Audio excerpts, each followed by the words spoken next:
Assalamualaikum warahmatullahi wabarakatuh. Perkenalkan, nama saya Yayat Nur Hidayat. Tugas saya di segmen podcast kali ini sebagai kameramen dan sekaligus editing video. Assalamualaikum warahmatullahi wabarakatuh. Perkenalkan, nama saya Satrio Bisono. Saya bertugas sebagai host. Assalamualaikum warahmatullahi wabarakatuh. Perkenalkan, nama saya Pepi Haryani dan saya bertugas sebagai host. Assalamualaikum warahmatullahi wabarakatuh. Perkenalkan, nama saya Revi Resianti, bertugas sebagai narasumber. Assalamualaikum warahmatullahi wabarakatuh. Perkenalkan, nama saya Gina Alfia Triwahyuni sebagai narasumber 2. Assalamualaikum warahmatullahi wabarakatuh. Perkenalkan, nama saya Sita Demurdianti, saya sebagai narasumber keempat. Assalamualaikum warahmatullahi wabarakatuh. Perkenalkan, nama saya Nasya Fitriandani. Saya di sini sebagai narasumber yang ketiga.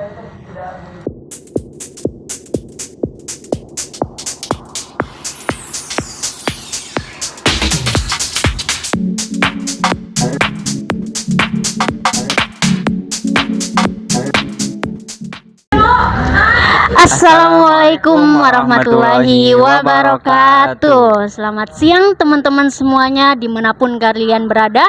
Semoga senantiasa sehat selalu dan bahagia selalu. Oke, kali ini kita sudah sampai di segmen podcast yang bertema sejarah peradaban Islam. Sebelumnya perkenalkan, nama saya Pepi Haryani sebagai host dan juga ditemani dengan rekan saya Satrio Bisono sebagai host kedua. Kita akan mengambil judul sejarah peradaban-peradaban Arab pra-Islam, Romawi dan Persia. Oke, kali ini kita akan membahas sejarah peradaban Islam yang diambil dari karya Profesor Dr. Haji Samrudin Nasution MAG. Apa aja sih yang ada di buku ini dan pembahasan yang di buku ini? Oke, tetap stay di video ini karena kita akan berkenalan dengan 4 narasumber yang cantik-cantik ini. Oke, kita langsung aja ke narasumber yang pertama. Halo, perkenalkan, nama saya Revi Resianti, asal dari Majalengka. Kan narasumber yang kedua. Halo, perkenalkan, saya Gina Alfia Triwahyuni sebagai narasumber 2. Halo, perkenalkan, nama saya Sita Demurdianti, saya dari Kuningan, saya narasumber keempat. Halo, perkenalkan, nama saya Nasya Fitriandani. Saya sebagai narasumber yang ketiga. Oke, kita akan memasuki tentang pembahasan yang ada di buku ini. Dan juga ada tanya jawab yang akan membahas sejarah peradaban Islam. Dan kali ini Poin materi kali ini yaitu kita akan membahas tentang peradaban-peradaban pra-Islam pada masa Romawi dan Persia. oke, yang pertama kita langsung aja ke narasumber yang pertama ya. Jadi mungkin di sejarah peradaban Islam itu ada beberapa aspek dan beberapa poin yang nanti kita akan bahas. Langsung aja kita ke narasumber yang pertama. Apa aja sih geografis dan asal-usul bangsa Arab? Oke. Letak geografis dari bangsa Arab ya. Bangsa Arab itu mendiami letak geografis bangsa Arab ya. Nah, bangsa Arab itu mendiami Semenanjung Arabia, di mana Semenanjung Arabia ini terletak di Asia Barat Daya. Nah, luasnya sekitar 1.027.000 mil. Nah, ini termasuk wilayah yang terpanas di dunia dan juga wilayahnya kering ya, tandus gitu. Jadi bisa dikatakan ya wilayah yang kering gitu ya. Terus selanjutnya yaitu Semenanjung Arabia ini kan terdiri dari 2 bagian. Nah, bagian yang pertama itu ada daerah pedalaman, di mana daerah ini daerah yang kering gitu, tandus gitu kan ya. Terus karena memang hujan itu jarang turun. Nah, yang kedua yaitu ada daerah laut, ada daerah pantai pinggir laut. Nah, daerah ini daerah yang cukup subur, bisa dikatakan subur karena memang hujan itu teratur datangnya gitu ya. Jadi bisa dikatakan subur gitu. Nah, selain letak geografis itu kan ada asal usul ya. Ya, kalau boleh tahu seperti apa sih asal usul bangsa Arab? Bagaimana awal mulanya gitu? Baik, asal usul dari bangsa Arab itu kan bangsa Arab berasal dari berasal dari ras Samiyah. Nah, ras Samiyah ini terdiri dari 2 suku. Nah, suku yang pertama itu ada bangsa Arab dari suku Al-Baidah, di mana suku ini bisa dikatakan itu sudah punah gitu. Nah, seperti pada kaum Ad dan juga Samud. Nah, selanjutnya yaitu ada yang kedua ya. Nah, yang kedua itu ada suku Arab Al-Baqiyah, di mana suku ini masih ada sampai sekarang. Dalam artian itu tidak punah ya. Nah, keturunannya itu terdiri dari Adnan dan juga Kotnan gitu. Mungkin cukup sekian ya. Oke, cukup. Berarti Oke. seperti itu ya. Iya. Di mana letak geografis Semenanjung Arabia dan bagaimana awal mula adanya bangsa Arab gitu. Itu Yaitu sudah dari suku siapa tadi? Dari ras Samiyah. Samiyah. Oke. Iya, oke. Kemudian juga di Semenanjung Arabia itu ada daerah pedalaman dan juga daerah pinggir laut, yang artinya pedalaman itu daerah yang tandus, kering gitu ya. Yang jarang dituruni Yang hujan. betul sekali. Dan daerah yang pinggir laut itu yang sering dituruni hujan, teman-teman. Dan Oke. itu tuh daerah yang banyak dihuni oleh masyarakat Arabnya ya. Oke, itu ya cukup jelas ya. Kemudian kita ada apa lagi sih? Ini masih banyak ya, teman-teman. Yang akan kita tanyakan Iya. pembahasan kali ini. Oke, pada narasumber yang selanjutnya Mungkin akan membahas tentang hasil atau mata pencaharian dari bangsa Arab itu sendiri. Oke. Mungkin dari pertanian Atau peternakan. Ya, bisa saja langsung dibahas oleh Narasumber kita. Oke. Oke. Teteh narasumber Gina ya. yang kedua. Oke, di sini ada 2 penghasilan. Yang pertama ada pertanian. Dari pertanian ada dihasilkan diantaranya seperti kopi, kurma, sayur-sayuran, dan buah-buahan. Dan yang paling banyak ditanam ada kurma. Kenapa kurma? Karena kurma buahnya bisa menjadi bahan makanan pokok, bijinya ditumbuk untuk makanan utama, dan batangnya bisa dijadikan bahan bakar. Dan yang kedua ada peternakan. Hasil peternakan diantaranya ada unta, kuda, domba, dan kambing. Dan yang paling banyak diternak ada unta. Karena unta bisa berfungsi sebagai alat transportasi, juga dijadikan alat tukar mas kawin, harga tebusan, hasil perjudian, bahkan kekayaan. Air susunya bisa diminum sebagai pengganti air. Dagingnya bisa dijadikan santapan makanan. Kulitnya bisa dijadikan sebagai pakaian. Kotorannya bisa dijadikan bahan bakar, dan bahkan air kencingnya bila digosokkan ke kulit akan terhindar dari sengatan binatang. Mungkin cukup. Terima kasih. Oke, Dari bangsa Arab itu sendiri itu ternyata ada mata pencaharian yang berasal dari peternakan dan juga pertanian. Oke, jadi dari pertanian itu ada yang paling dominannya apa, dari buah kurma ya. kurma yang biasa kita konsumsi ketika mungkin Pada bulan bulan Ramadan ya, Dan ketika ingin buka atau kurma, gimana. Oke, dan kurma itu sendiri sangat cocok ditanami di daerah gurun itu kan. Oke. Sangat subur gitu di daerah itu Iya. karena kan butuh cuaca yang ekstrim kan Iya, kalau betul, penanaman betul pohon sekali, kurma. betul. Dan apa ya, memiliki khasiat yang banyak dan juga bisa diolah seperti apa saja. Betul Dari sekali. pohonnya sampai dari bijinya. Iya. Kemudian ada juga peternakan nih Kak Satrio. Apa sih peternakan itu apa aja gitu? Kan salah satunya itu dari Onta. ya. Yang bisa dijadikan alat transportasi, Betul. Aduh alat tukar jadi perdagangan, transaksi jual beli, ataupun bisa dijadikan atau buat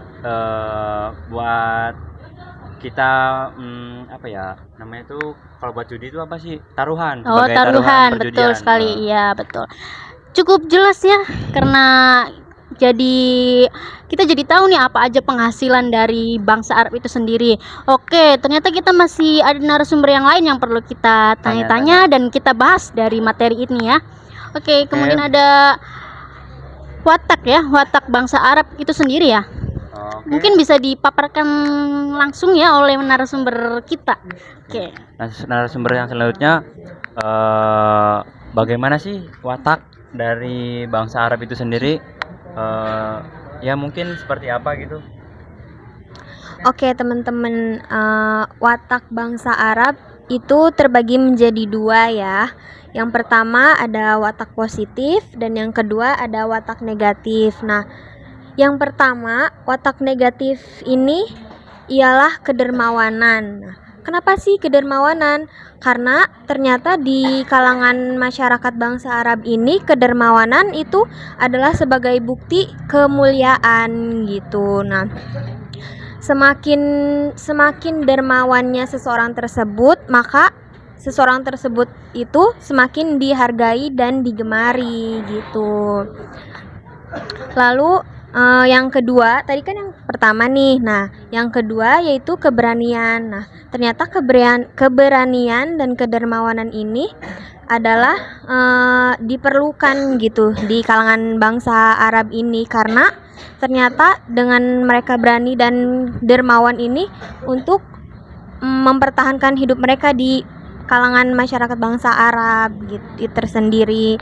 Nah, itu salah satu watak positifnya. Dari Nah, yang bangsa kedua, yang kedua yaitu ada watak negatifnya, teman-teman. Nah, watak negatifnya itu ialah gemar berperang gitu. Kenapa sih gemar berperang? Karena ternyata di kalangan masyarakat bangsa Arab berperang ini adalah sama juga seperti yang watak negatif, sebagai untuk mempertahankan hidup mereka gitu di kalangan bangsa Arab ini. Nah, selanjutnya itu ada sombong, angkuh, suka berjudi, terus suka mabuk kan. Nah, terus mungkin ada di bangsa Arab ini mempunyai Oke, bagaimana sih? Tadi kan kita sudah mengetahui watak-watak dari bangsa Arab itu sendiri, ada watak positif dan ada watak negatif. benar sekali. Yang berupa dari watak positif itu yang berupa kedermawanan dan keberanian. Ya. Watak negatifnya yaitu berupa Gemar berperang. suka mabuk, judi-judian, suka berperang dan lain-lain.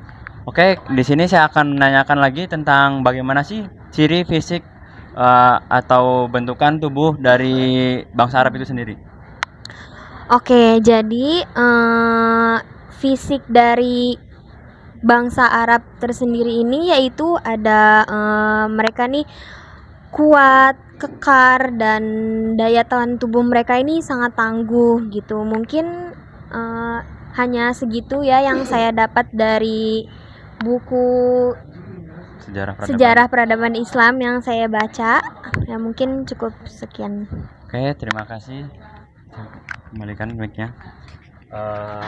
Oke, mungkin seperti itu ya. Itu ya. Ada watak dan juga ciri fisik itu sendiri, karena di setiap masing-masing negara atau bangsa itu mempunyai ciri fisiknya masing-masing, Atau teman-teman. karakteristik yang Iya, berbeda-beda. betul sekali.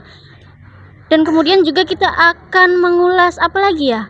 Mungkin kita akan membahas tentang yang lebih dalam, Betul. yaitu tentang apa aja sih Aspek-aspek dari bangsa Arab ya, kayak misalkan agama ataupun sosial budaya atau ya, lain-lainnya kan. betul. Oke, kita akan menanyakan Ke hal ini narasumber ke yang narasumber yang Terakhir, oke. Ada Teteh siapa ya? Teteh Sita ternyata, teman-teman. Oke, di sini saya akan menjelaskan tentang aspek-aspek. Nah, di sini ada 4 aspek, yaitu yang pertama aspek agama dan kepercayaan, yang kedua ada aspek ekonomi, dan yang ketiga aspek sosial dan budaya, dan yang keempat itu ada aspek politik dan pemerintahan. Di sini saya akan menjelaskan tentang aspek agama dan kepercayaan. Nah, apa sih aspek agama dan kepercayaan itu? Nah, mayoritas penduduk Jazirah Arab ini di masa jahiliyah adalah menyembah berhala, dan di antara mereka itu minoritasnya orang Yahudi, orang Kristen, Zazrani, dan agama Hanif. Nah, di agama Kristen ini dianut oleh suku-suku yang terdapat di sebelah utara Jazirah Arab. Sementara terdapat perorangan yang meninggalkan kepercayaan berhala ini, dan beliau itu menganut Tuhan yang Maha Esa. Kalau di suku Badawi itu, mereka itu menyembahnya pohon, bulan, matahari, dan bintang. Mengapa sih mereka menyembahnya pohon, bulan, bintang, dan matahari? Karena mereka itu mempercayai bahwa kehidupan mereka itu diatur oleh matahari, pohon, bintang, dan bulan. Jadi kan emang kepercayaan manusia itu berbeda-beda ya, betul nggak sih? Nah, kayak kita ambil dari kita aja, agama Islam. Agama Islam itu kan ada 2, kayak Muhammadiyah dan NU. Itu juga kan ada kayak perspektif, kayak orang-orang mempercayainya ya ada yang Muhammadiyah, ada NU. Jadi dari dirinya sendiri, apapun itu kepercayaan mereka. Dan begitupun sama bangsa Arab gitu. Yang kedua itu ada ekonomi. Perdagangan ini yaitu meliputi dua, yaitu ada laut dan darat. Kenapa sih kok meliputinya laut dan darat? Karena di laut itu meliputinya Tiongkok dan Sumatera. Nah, kegiatan di darat ini meliputinya Jazirah Arab. Jadi gitu. Jadi antara laut dan darat itu berbeda-beda meliputinya, negara-negaranya itu berbeda-beda. Dan yang ketiga itu ada sosial budaya. Dalam bidang budaya itu bangsa Arab terkenalnya dengan kefasihan lidahnya. Karena ciri khas manusia di bangsa Arab itu mengherankan bila seni sastra. Jadi di Arab itu kayak seni sastra loh yang berkembangnya, terutama puisi. Nah, puisi ini sangat berkembang sekali di bangsa Arab. Puisi atau syair-syair? Iya, syair-syair gitu. Terus ada yang terakhir yaitu adalah politik dan pemerintahan. Nah, di dunia Arab ini ketika peperangan itu terjadi terus menerus. Jadi di bangsa Arab ini perperangan itu sering kali dilakukan oleh bangsa Arab ini. Meskipun masyarakat Badui ini mempunyai pemimpin, namun mereka hanya tunduk kepada syekh.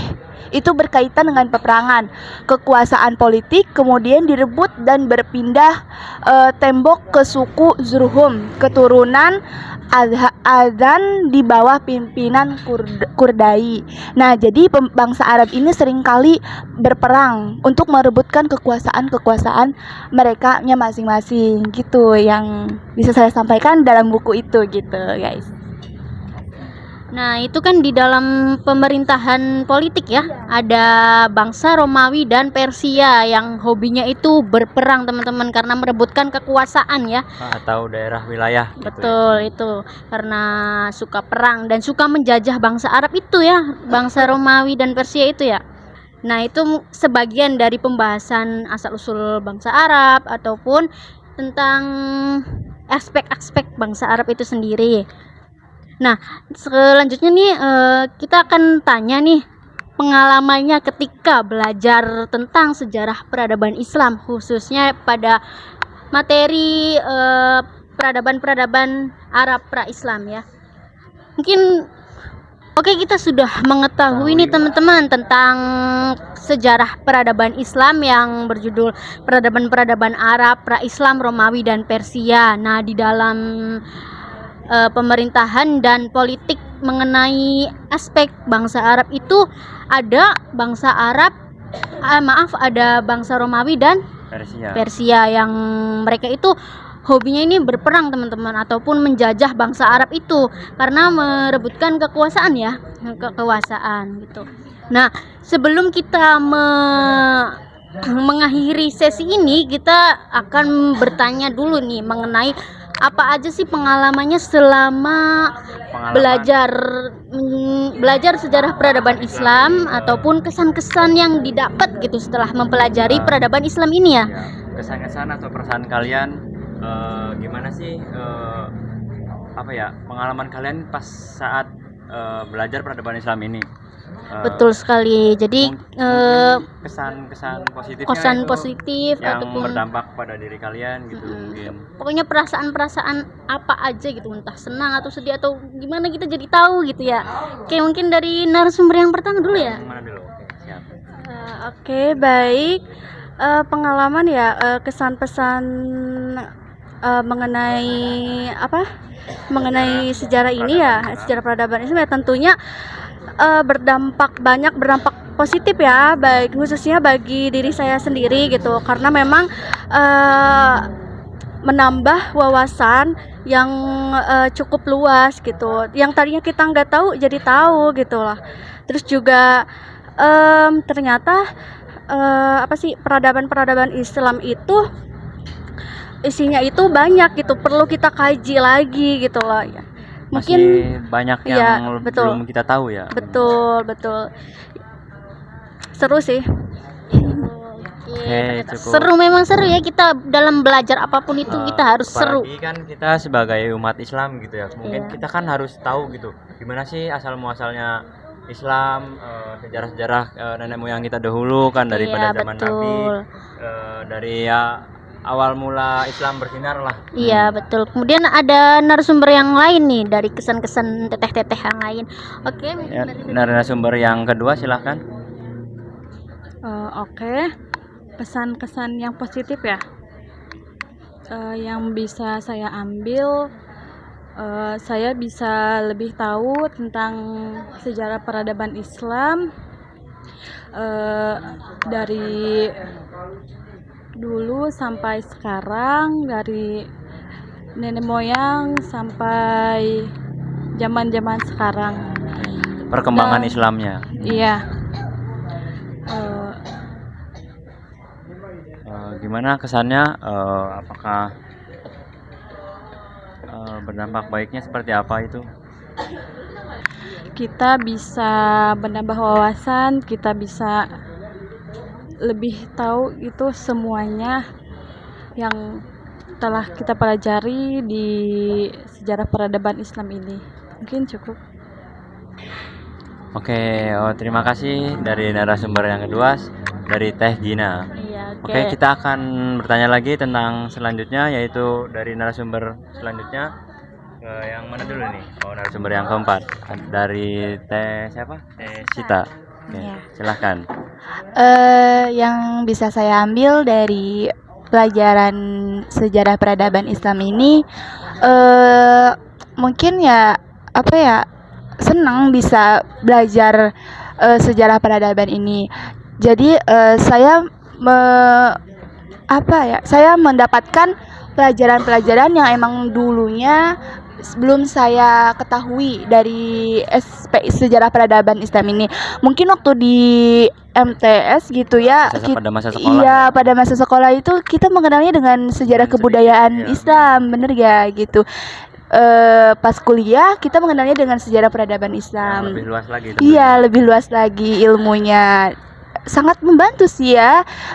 Saya sangat senang juga menambah wawasan juga dari yang tadinya kita belum tahu, dari tahu semuanya tentang sejarah peradaban Islam dari Nabi Muhammad sampai bangsa Romawi Timur, dan semuanya itu saya juga sudah paham insya Allah gitu. Alhamdulillah.